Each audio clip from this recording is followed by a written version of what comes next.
Assalamualaikum warahmatullahi wabarakatuh. Perkenalkan, nama saya Titi Zaidatur Rahmah Sumardani dengan NPM 2010303107 dari kelas IPA 1, Program Studi Pendidikan Ilmu Pengetahuan Alam, Fakultas Keguruan dan Ilmu Pendidikan Universitas Tidar.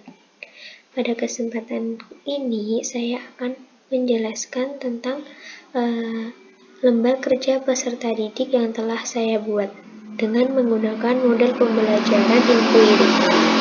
Sebelumnya, apa itu model pembelajaran inquiry? Jadi, model pembelajaran inquiry merupakan salah satu bentuk pendekatan pembelajaran yang berpusat pada siswa. Untuk ciri utamanya yang dimiliki oleh pendekatan inquiry ini yaitu menekankan kepada aktivitas siswa secara maksimal untuk mencari dan menemukan atau menempatkan siswa sebagai subjek belajar. Kemudian, seluruh aktivitas yang dilakukan siswa diarahkan untuk mencari dan menemukan jawaban sendiri dari sesuatu yang dipertanyakan, sehingga diharapkan dapat menumbuhkan sikap percaya diri serta mengembangkan kemampuan berpikir secara sistematis, logis, dan kritis, atau mengembangkan kemampuan intelektual sebagai bagian dari proses mental. Berikut ini lembar kerja peserta didik yang telah saya buat, yaitu dengan mata pelajaran Ilmu Pengetahuan Alam, untuk materinya yaitu pengukuran, kelas 7A, alokasi waktunya yaitu 60 menit. Kemudian, untuk kompetensi dasarnya yang pertama yaitu menerapkan konsep pengukuran berbagai besaran dengan menggunakan satuan standar atau satuan baku. Yang kedua, menyajikan data hasil pengukuran dengan alat ukur yang sesuai dengan menggunakan satuan tak baku dan satuan baku. Kemudian indikator pembelajaran yaitu melakukan pengukuran besaran-besaran dengan alat ukur yang sering digunakan dalam kehidupan sehari-hari. Tujuan pembelajarannya yaitu siswa mampu mengukur panjang dan massa suatu benda di sekitarnya menggunakan alat ukur yang sesuai dengan besaran dan satuan yang sesuai. Kemudian untuk aktivitas yang akan dilakukan oleh siswa yaitu buatlah kelompok dengan jumlah 4-5 siswa dan lakukanlah kegiatan pengamatan dalam kegiatan pengukuran suatu benda di sekitarnya dengan menggunakan alat yang sesuai dengan penggunaannya. Dari kegiatan tersebut, siswa dapat mengetahui konsep pengukuran dan mampu menjawab pertanyaan-pertanyaan yang sudah disediakan. Setelah tugas kelompok selesai, perwakilan masing-masing kelompok diminta untuk mempresentasikan hasil diskusinya di depan kelas. Untuk bagian pendahuluannya, di sini terdapat gambar seorang penjual kain sedang mengukur kain. Kemudian di sebelahnya ada penjual buah ketika ingin menimbang buah yang akan dibeli oleh konsumen. Nah, apakah kamu pernah pergi ke toko untuk membeli kain? Bagaimana pelayan dapat mengukur kain dengan tepat sesuai permintaan kita? Atau pernahkah kalian melihat penjual buah sedang menentukan banyak dan berat suatu buah tersebut?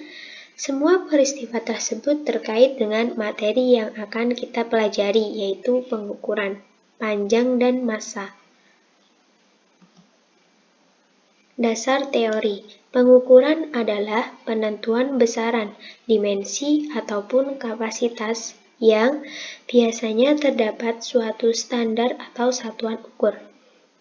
Pengukuran juga dapat diartikan sebagai pemberian angka terhadap suatu atribut atau karakteristik tertentu yang memiliki oleh seseorang, hal, atau subjek tertentu menurut aturan atau formulasi yang jelas dan disepakati. Pengukuran dapat dilakukan pada apapun yang dibayangkan, tetapi dengan tingkat kompleksitas yang berbeda. Misalnya, Untuk mengukur tinggi, maka seseorang dapat mengukur dengan mudah karena objek yang diukur merupakan objek kasat mata dengan satuan yang sudah disepakati secara internasional.